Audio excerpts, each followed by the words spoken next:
एक कपल को शादी के 11 साल बाद एक लड़का हुआ। वो बहुत ही प्रेमी कपल थे और उनका लड़का उनकी आंखों का तारा था। एक सुबह जब वह लड़का तकरीबन 2 साल का था, पति ने लड़की के पिता एक दवाई की बोतल खुली देखी। उसे काम पर जाने के लिए देरी हो रही थी, इसलिए उसने अपनी पत्नी से उस बोतल को ढक्कन लगाने और अलमारी में रखने को कहा। लड़के की मम्मी रसोई घर में तल्लीन थी। वो ये बात पूरी तरह से भूल गई थी। लड़के ने वो बोतल देखी और खेलने के इरादे से उस बोतल की ओर गया। बोतल के कलर ने उसे मोह लिया था, इसलिए उसने से दवाई पूरी पी ली थी। उस दवाई की छोटे बच्चों को छोटी सी मात्रा भी जहरीली हो सकती थी।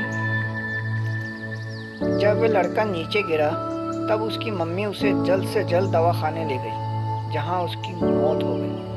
उसकी मम्मी पूरी तरह से हैरान हो गई थी। वह भयभीत हो गई थी कि कैसे वो अब अपने पति का सामना करेगी। जब लड़के के परेशान पिता दवाखाने में आए तो उन्होंने अपने बेटे को मृत पाया और अपनी पत्नी की ओर देखते हुए सिर्फ 4 शब्द कहे। आपको क्या लगता है कौन से होंगे वो 4 शब्द?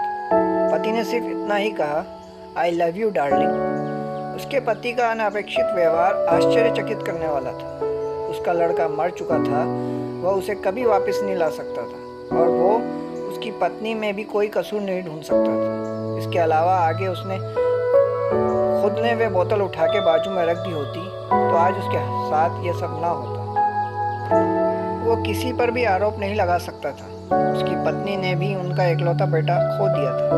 उस समय उसे सिर्फ अपने पति से सहानुभूति और दिलासा चाहिए था और यही उसके पति ने उस समय उसे दिया।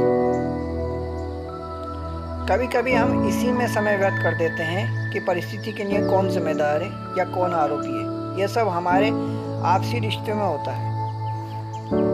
जहाँ जॉब करते हैं वहाँ या जिन लोगों को हम जानते हैं उस सभी के साथ होता है और परिस्थिति के आवेश में आकर हम अपने रिश्तों को भूल जाते हैं और एक दूसरे का सहारा बनने के बजाय एक दूसरे को पर आरोप लगाते हैं। कुछ भी हो जाए, हम उस व्यक्ति को कभी नहीं भूल सकते जिससे हम प्रेम करते हैं। इसलिए जीवन में जो आसान है उससे प्रेम करो। आपके पास अभी जो है उसे जमा करो और अपनी तकलीफ़ों को विचार कर करके बढ़ाने के बजाय उन्हें भूल जाओ। उन सभी चीज़ों का सामना करो जो आपको अभी मुश्किल लगती है या जिनसे आपको डर लगता है। सामना करने के बाद आप देखोगे कि वो चीज़ उतनी मुश्किल नहीं है जितना कि आप पहले सोच रहे थे। हमें परिस्थिति को समझकर ही लोगों के साथ व्यवहार करना चाहिए और लोगों कठिन परिस्थितियों में उनका हमदर्द बनना चाहिए। कहानी सुनने के लिए धन्यवाद।